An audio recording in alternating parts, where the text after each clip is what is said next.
can see, AH would be the mid-segment because it connects MT and ST. And notice this little 1 mark here and this 1 mark here shows that MA is congruent to AT. All right. So then these 2 marks here and these 2 marks here tells me that SH is congruent to HT.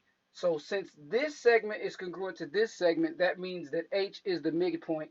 And the same thing, since MA is congruent to AT, then A is the midpoint of MT.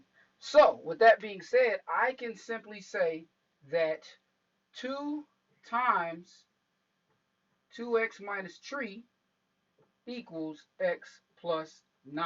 All right, so based upon the theorem, 2 times this mid-segment is going to equal to this third side of triangle MTS. All right, and now all I have to do is just do the math. Now in this case, we're actually solving for x. Okay, we're just solving for x. So I want to use the distributive property right there. So 2 times 2x is going to give me 4x. 2 times 3 is 6, and that equals x plus 9. Now this is just a regular multi-step equation. We solve for x, subtract x on both sides. That gives me 3x minus 6 is equal to 9 because that cancels. And then I'm going to simply add 6 to both sides. That gives me 3x equals 15. Divide by 3, divide by 3, and x is going to equal to 5. All right, x is going to equal to 5 in that case.